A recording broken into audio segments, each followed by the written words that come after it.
Canada's National Housing Agency forecasts a 20% jump for home prices across Canada. CMHC is forecasting things are going to get a lot worse for would-be homebuyers due to booming population and lower interest rates driving housing demand and prices. As a result, we should see a surge in activity, and existing home prices are expected to rise over the next couple of years by 20%. Now, this won't be another video of a realtor pumping the real estate market and creating FOMO. I'm going to talk about some other economic indicators that this report doesn't touch upon. But before we get into the video, if you're interested in making a move, either buying or selling, and you enjoy the free content that we put out there, please consider booking a call with us down below to see if we're a good fit for your real estate needs.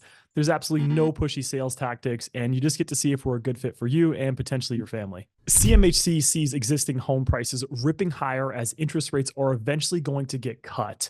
They expect the average sale price to rise to roughly $711,000, which is a 4.9% increase from last year. Their baseline forecast has the average existing home costing around $815,000 by 2026, or a 20% increase from last year.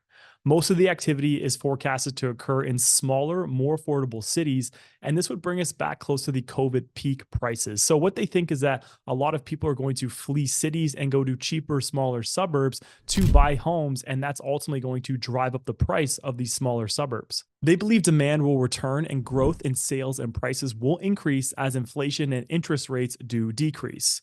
With the weakness in housing supply, affordability challenges will continue.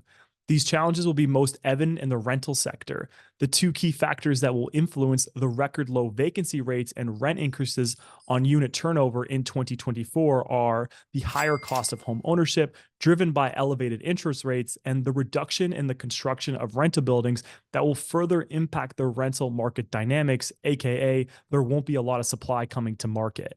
Now, the narrative of real estate in Canada has always been higher immigration will drive up prices. I've heard this since I got into the business in 2016, which in theory, it's been a simple economic indicator that has made people a lot of wealth over the past decade. But with the federal government realizing our immigration system has been a complete failure for not only current Canadians, but also immigrants, they now plan to cut back on immigration in the coming years. So what do I mean by this? Well, Ben Rabideau, who actually consulted for the federal government, believes Canada will cut back on the number of people coming here drastically, going from 1.2 million last year to roughly 250K in the future. That's about a 5x decrease in the amount of people coming to Canada. But what about people leaving Canada and looking for a better cost of living or routes where they can actually afford a detached home and start a family?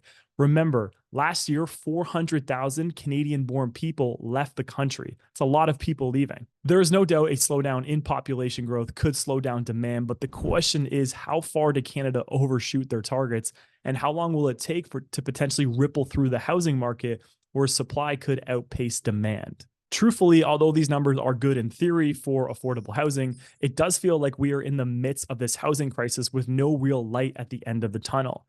Housing starts are slow, and at least in big cities like Toronto, all they're really building is these shoeboxes in the sky, which doesn't really fare well for millennials or Gen Zs who want to start a family. So I understand this theory that maybe a lot of people are going to look away from condo living and look outside the bigger cities for that detached home where they can raise a family and have a backyard. Honestly, though, at the end of the day, predictions are a shitty game. CMHC will most likely be wrong with their bold prediction, but so will a lot of other economists and people making predictions.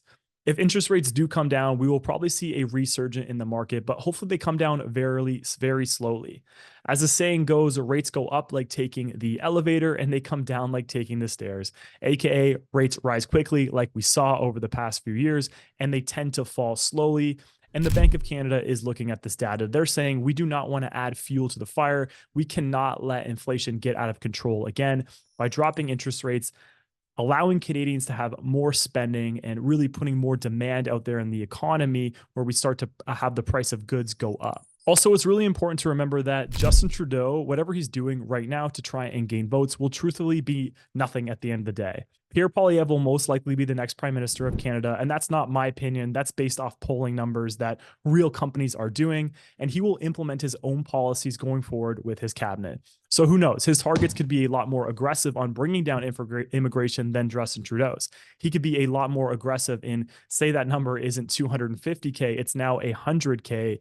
Because truthfully, a lot of people say, well, we need more immigrants here to take jobs. But if you're looking at anecdotally the job fairs that we see, like I saw one at an LCBO in London, Ontario, and the lineup was out the door. It was absolutely crazy. And we've seen this at No Frills and different malls where they're having job fairs, and there's way too many people for not enough jobs. Anyways, guys, that's it for today's video. I really appreciate you guys tuning in and supporting the channel. If you could please like and subscribe and share this video with a friend if you think they'd find value in it. And if you're ever looking to make a move, please consider us and book a free call down below. Thanks again for watching, and let us know what you think. Do you think that Canada's real estate market is going to rip 20% by 2026, or do you think things are going to crash or maybe even just trade sideways? Thanks so much for watching, and we'll see you guys soon.